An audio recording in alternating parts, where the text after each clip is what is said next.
So, hi, we're here with Sergio Garcia, who is running for Seattle City Council District 6. Would you like to go ahead with your 2-minute introduction? My name is Sergio Garcia. I live in Philly Ridge with my wife Maria and my Boston Terrier Batman. I am a police officer in the district as well, and I was assigned to the neighborhood of South Philly Ridge, Ballard, and Fremont. I've been with SPD for 2 years. I'm originally from Miami, Florida, where I grew up. I was born and raised there. Packed up my bags and was seeking a better life. I want to essentially raise a family and send my kids to public schools and hopefully dream and own a house here in Seattle one day. I haven't lost hope with that. So I moved out here, kind of got involved with politics I got assigned to Ballard to kind of park my car, started walking around, got to know everybody, from the homeless people to the small business owners to the residents. Got a pretty good understanding of what was going on.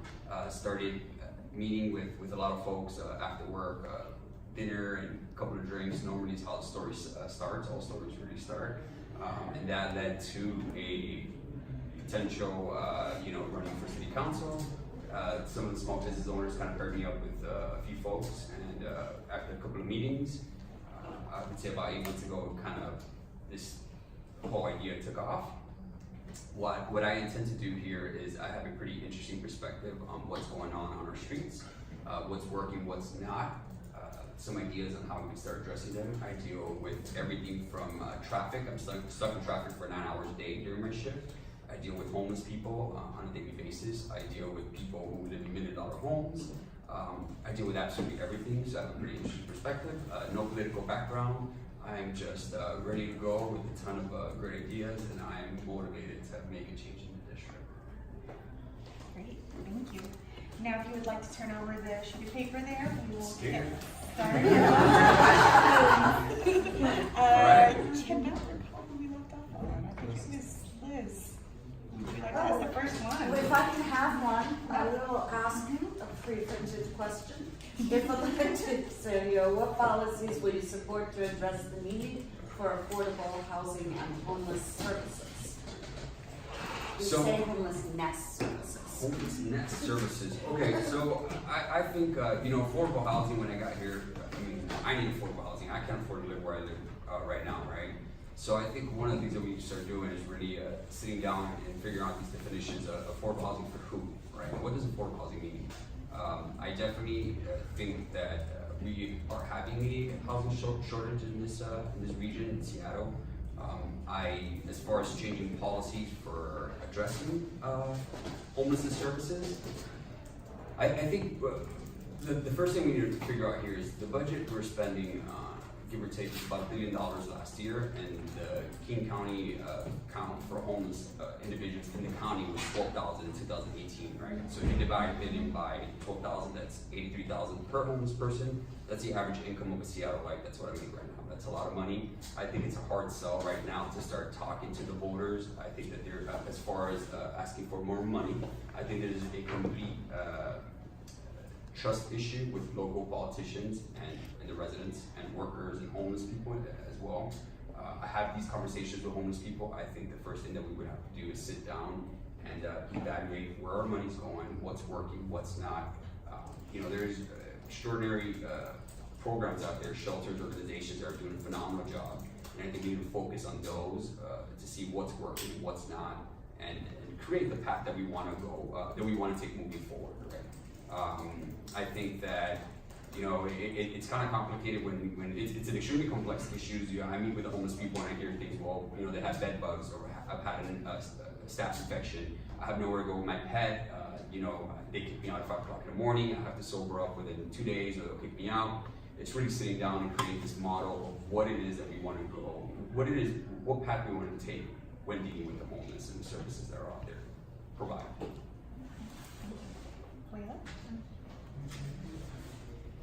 Seattle has the most aggressive tax code in the state with the most aggressive tax code in the country. Given the repeal of the head tax and the ongoing litigation of the city income tax, how would you raise more progressive revenue to help fund city services?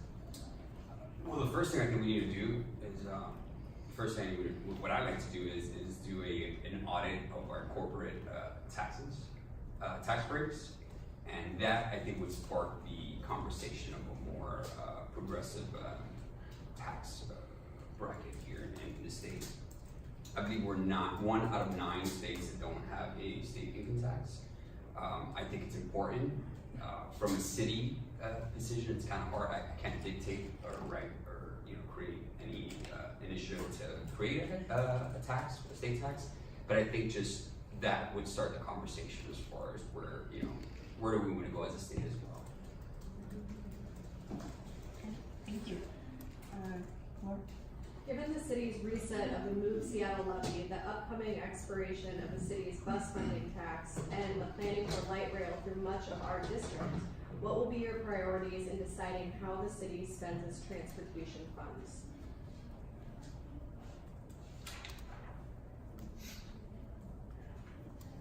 Sorry, I'm giving everybody the awkward silence here. There's like, what are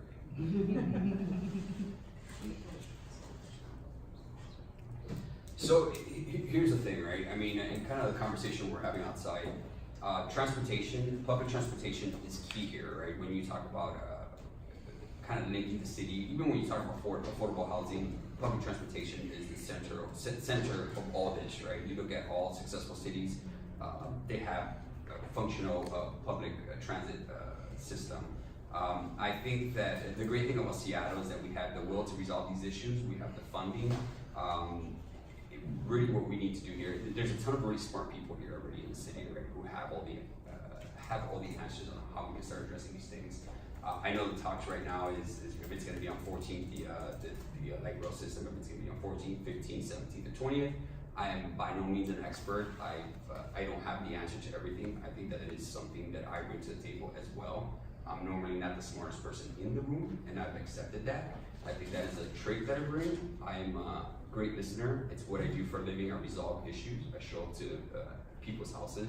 I'm not a marriage counselor. I show up to your house when you're having marriage issues. I am not a mental health facilitator. I do show up to your house when your neighbor, family member, or friend is having mental issues. And what I think here is we need to sit down with the experts and figure out what those things are. And that's what I'm doing as of now. I know that, as far as just even selecting where it's gonna go, if it's 14th, 15th, 17th, or 20th, I'm already having the conversation with people who are saying, there's studies out there that show that if it's within 100 feet from the main artery that people tend not to use public transportation. Again, these are conversations that I'm currently having with people, and I intend to use that knowledge and connection that I have with individuals to make those decisions on where the money should be spent and how it should be spent. Thank you. Thank you. One more. Yeah. How will you continue the process of reforming the Seattle Police Department beyond the expiration of the consent decree? Oh man, this is my expertise. Oh man, I'm starting to sweat. All right. So here's the thing, right? The police department. So I was actually a quick story. I was going to school for interior design before I became a cop after high school, right? I was smart enough to pass my math class, so I dropped out and I started flirting with what I could do for a living. My dad's a carpenter, my mom's a housemaid. I didn't want to do either one of those. And I was being harassed by a cop in my neighborhood, and I said, you know what? I'm gonna be a cop and I'm gonna stick it to this guy, right? I'm gonna show him that how policing should be done, right? So I did, I applied. This was almost 15 years ago. I got hired. I come from a region in the South where you don't have police accountability. It's an issue, and I think we see that on television. Seattle actually has a great police department, and they have a great judicial system that is being underutilized. And I do understand that there is concerns on what's going on nationally with the police department and public safety. And those concerns, as a person of color, I can tell you are very important and very true. I could also tell you that we have the opportunity, the money, the funding, and the system in place for us to be an example of what model we want the country to our policing to be for the country. I think we've gotten to a point where nobody wants to work here. I mean, we have a $15,000 signing bonus. We pay good, there's great benefits, and nobody wants to work here. We've taken a trip to Hawaii, spent $40,000, we got 0 recruits. We went to Indiana, spent $35,000, we got 1 recruit. There's a public safety issue here. And my goal here is to distinguish between public safety and homelessness, because they're two different things. And there's, again, I would need about another 22-minute period here to explain to you what's wrong with the system. There's some great things that we've achieved with the Department of Justice being here, and there's some things that need to be worked in order for the police officers to go out there and do their job humanely, responsibly, and also be held accountable when they make mistakes. Excellent. Matt and Robert? So you kind of touched on this on 3 out of 4 of your questions. Police officers historically don't have great relationships with a lot of communities, but you've also talked about your success or your experience working with homeless communities, and you talked about your experience as a man of color before you became a police officer. As someone who is on the police, how have you built relationships and trust among communities that have not necessarily the best history with the police, and how will that translate to your work as on the city council if you win? So, I get 1 minute, right? I'm gonna start talking. Just start. This is my chance to shine.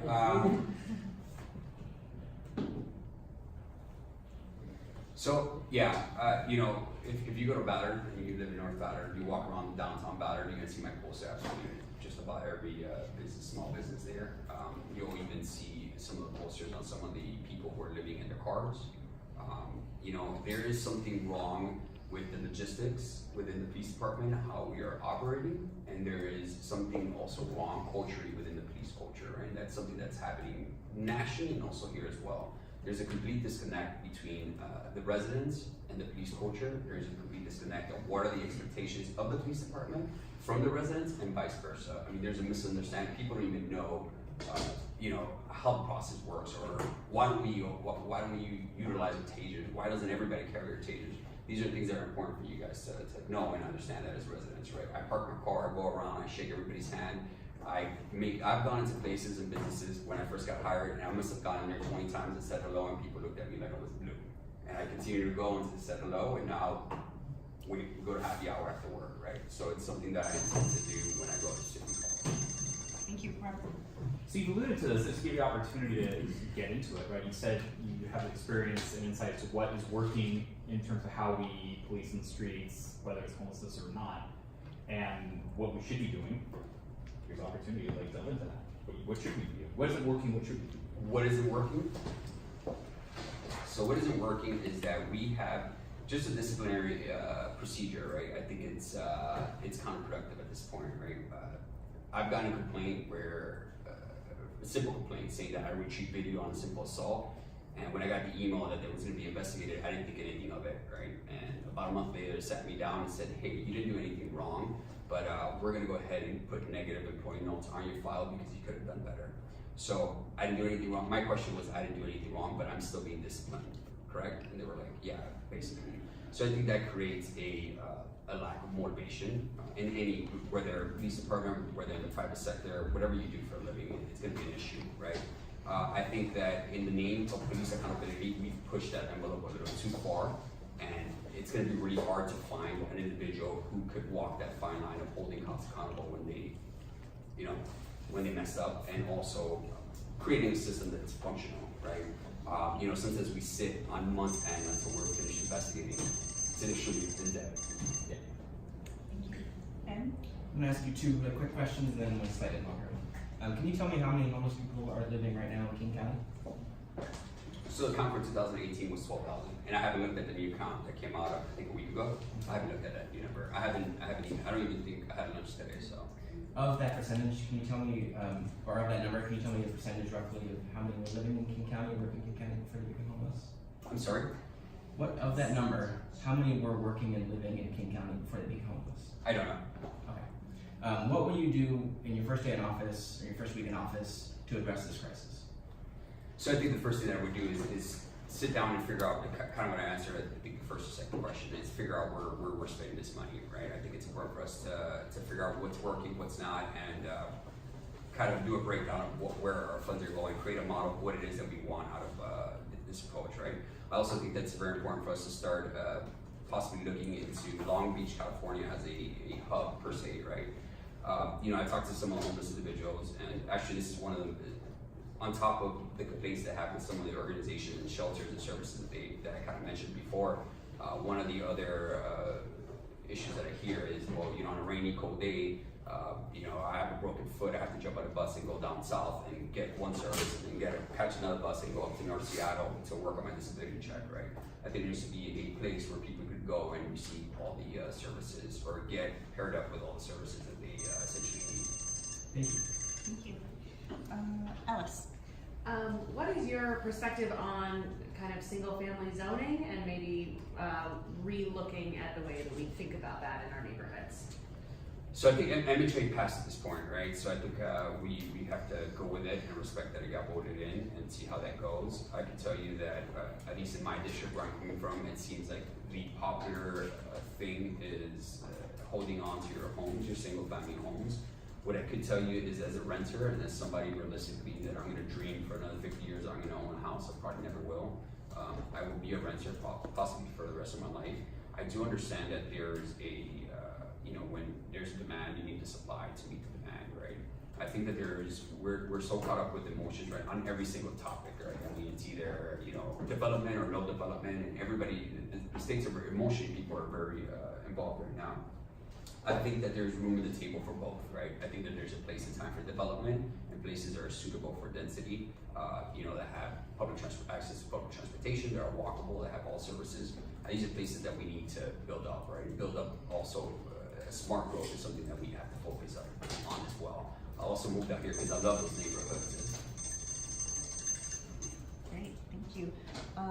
Liz?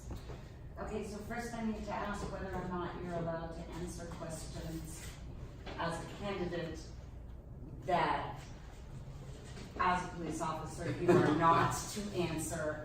So that's kind of where I was going with it. I'm not trying to do here. I'm not a politician, so I'm the type of person that if you have a booger, I'll probably tell you have a booger or something in your mouth. But I'm a pretty straightforward guy, right? Unfortunately, I can't. There's certain things that I can't really discuss. It's also there's a way where I would have to answer those conversations. I probably need a little bit more than to answer those questions. Thank you. Then I basically I'm going to ask you very generally how you feel about harm reduction, and then you and I can follow up when you're taking advice. So is that the question? Would I? That was Okay. the Yeah. one was an order. I think that was a question. Yeah. I mean, it's something that if you guys are want to take. I think it's very important for us to have this conversation when it comes to public safety. You guys can ask me direct questions. Some things I could answer, some things I can't. I am here as a candidate, but at the end of the day, I am a police officer for the city. But generally, you can answer about harm reduction. Yes. I mean, it's something I support. Yeah, I do support. So if you guys are curious, I'll leave you my business card. If you guys want to pick my brain or throw me tomatoes afterwards, please feel free. I'll answer all your questions on police. So. Thank you. Laura? Liz got one. Liz got it? Okay. Clayton? I want to thank you for living in the city and to ask you what percentage of the police force live in the city. Okay, so that's actually something now. And whether you think that's important to do the job.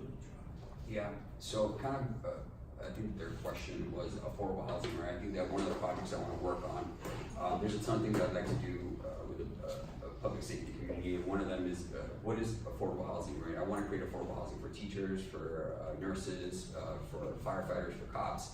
Less than 8% of cops live in the city of Seattle. Less than 11% of firefighters live in Seattle.